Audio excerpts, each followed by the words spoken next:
दोस्तों मैं हूं शाहरुख खान और आपका हमारे चैनल पर स्वागत है। दोस्तों महाराष्ट्र में विधानसभा चुनाव हो रहे हैं। महाराष्ट्र की सभी 288 विधानसभा सीटों पर 20 नवंबर को वोट डाले जाएंगे। महाविकास अघाड़ी में मुख्य रूप से कांग्रेस, शिवसेना, यूबीटी और एनसीपी शरद पवार शामिल हैं। वहीं समाजवादी पार्टी भी महाविकास अघाड़ी के 5 सीटें मांग रही है। समाजवादी पार्टी के राष्ट्रीय अध्यक्ष अखिलेश यादव ने साफ कह दिया है कि हमारी गठबंधन को लेकर बातचीत चल रही है, लेकिन अगर हमें सीट नहीं मिलती है तो हम चुनाव लड़ेंगे।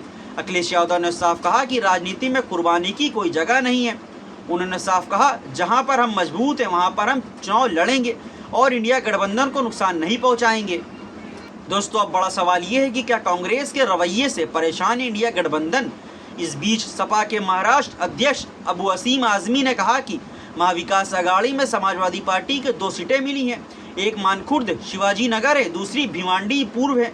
लेकिन अब बड़ा सवाल यह उठ रहा है कि जिस प्रकार से समाजवादी पार्टी को आखिरी समय तक सीट के लिए बार्गेनिंग करनी पड़ी, क्या यह कांग्रेस का रवैया सही है। अगर हम देखें तो इससे पहले मध्य प्रदेश विधानसभा चुनाव और हरियाणा विधानसभा चुनाव में भी अखिलेश यादव ने कांग्रेस के साथ चुनाव लड़ना चाहा था, लेकिन उन्हें सीटें नहीं मिली थी। मध्य प्रदेश विधानसभा चुनाव के दौरान तो तत्कालीन कांग्रेस प्रदेश अध्यक्ष कमलनाथ ने सपा मुखिया से जुड़े एक सवाल पर कह दिया था, छोटे भाई कौन अखिलेश। बाद में गठबंधन के तहत सपा को एक भी सीट नहीं मिली थी। वहीं जब पिछले महीने हरियाणा में विधानसभा चुनाव हुए तो उस दौरान भी समाजवादी पार्टी ने अहिरवाल बेल्ट में कांग्रेस के साथ चुनाव लड़ना चाहा था, लेकिन एक भी सीट सपा को कांग्रेस ने नहीं दी थी। उसका खामियाजा भी कांग्रेस को भुगतना पड़ा। जीती हुई बाजी कांग्रेस के हाथ से निकल गई। अब बड़ा सवाल यह उठता है कि जहां पर कांग्रेस मजबूत है वहां पर ये क्षेत्रीय दलों को सीटें नहीं देते हैं या जबरदस्त बार्गेनिंग करते हैं, जैसा महाराष्ट्र में किया। लेकिन जहां पर कांग्रेस कमजोर है वहां पर कांग्रेस पार्टी चाहती है कि उसे क्षेत्रीय दल एडजस्ट करें। इसका सबसे बड़ा उदाहरण उत्तर प्रदेश और तमिलनाडु है। अब हम बात उत्तर प्रदेश की करते हैं। कभी उत्तर प्रदेश कांग्रेस का एक छत्र राज हुआ करता था। 2014 के लोकसभा चुनाव में कांग्रेस पार्टी 66 सीटों पर चुनाव लड़ी, केवल 2 सीटें ही जीत पाई। कांग्रेस पार्टी का वोट शेयर गिरकर 7.50% रह गया। यह कांग्रेस के लिए बड़ा झटका था। वहीं 2019 में लोकसभा चुनाव की बात करें तो इस दौरान भी कांग्रेस और सपा के बीच गठबंधन नहीं हो पाया और कांग्रेस ने 67 सीटों पर अकेले चुनाव लड़ा। लेकिन इस बार कांग्रेस के हाथ से अमेठी भी निकल गया और उसे केवल रायबरेली में जीत मिली। कांग्रेस पार्टी का वोट शेयर गिरकर 6.36% भी हो गया। अब बात 2022 की करते हैं। उत्तर प्रदेश विधानसभा चुनाव की करते हैं।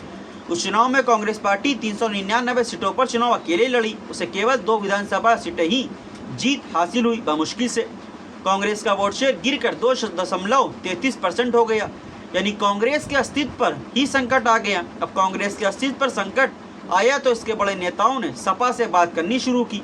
इसके बाद अखिलेश यादव ने दरियादिली दिखाते हुए साल 2024 के लोकसभा चुनाव में कांग्रेस पार्टी को 17 लोकसभा सीटें दे दी। इसमें से कांग्रेस ने महज 6 सीटें ही जीत पाई और पार्टी का वोट शेयर कुछ बढ़कर 9.46% हो गया। यानी अगर चारों चुनाव से कंपेयर करें तो साफ दिखता है सपा के साथ आने के बाद कांग्रेस उत्तर प्रदेश में मजबूत हुई है। अब आपको लिए चलते हैं तमिलनाडु। जी हाँ, तमिलनाडु जहां पर 39 लोकसभा सीटें हैं।